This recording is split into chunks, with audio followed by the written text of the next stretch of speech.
Oh shit, it's scratching. No! It's scratching. Okay. Recently, my neighbor, he discovered some nanotech oil that you add to your engine oil of your bike or your car. I mean, even your car. So my friend, yeah, he's my friend. Okay, we're gonna call him my friend. um, so he introduced me to this new nanotech oil that you add to your engine oil, which of course, I don't know how to explain nanotech to you. Like nano, it's nano, really, really, really tiny stuff that goes into your oil, and then as it lubricates through your oil, it creates like a really, really thin, how do I call, thin coating in your oil. And your engine actually has friction on the inside where the moving parts move. Now, um, I actually use that in my moped right now in Panda, and I use that in my R3. So today, actually, this is the nano oil that I'm talking about, which is called KRZ Nano Lube. Um, so from okay, I call this Nano V1 because this was the first one that I learned about from him, and there is a V2, which is the newer one that I found out about, which is like a racing oil as well.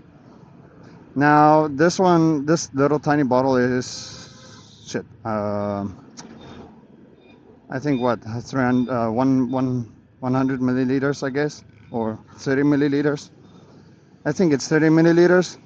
Now, actually, the amount that I have in my in Panda and in my R3 is like maybe I have 10 milliliters in my R3 or 20 milliliters in my R3, and I've got 20 milliliters in a Vision in Panda.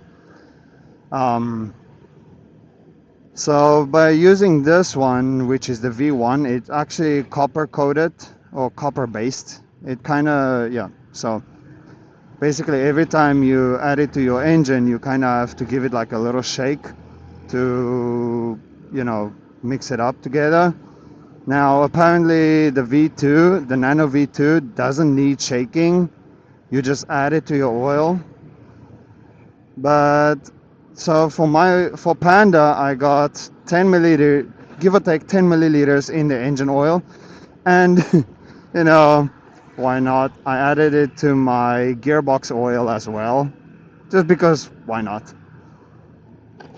So in my gearbox oil, I've got 10 milliliters. In the engine oil, I've got 10 milliliters, and you know, I really like performance. Performance. I like to go fast, and after adding this to Panda's engine and gearbox, the engine and the gearbox feel so much smoother and less kind of like less lagging, less frictiony.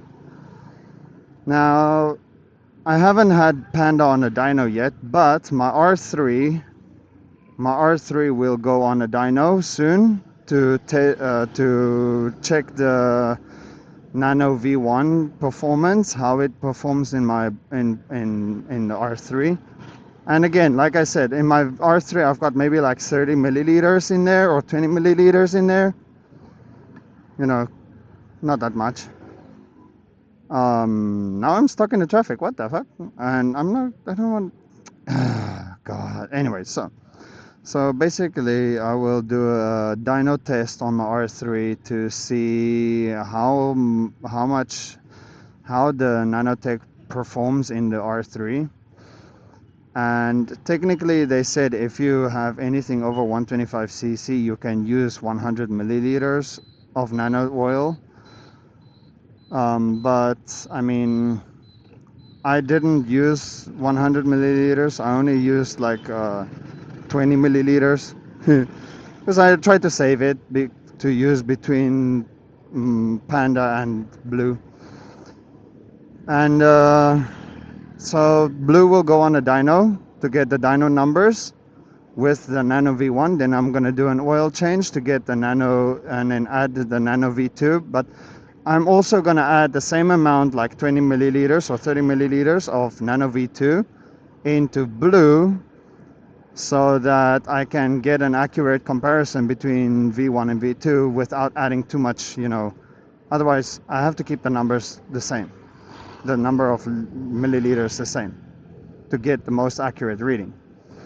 But that's why I'm going to I'm going to put back the stock exhaust, and then after that we'll go to the dyno. So check back later for that.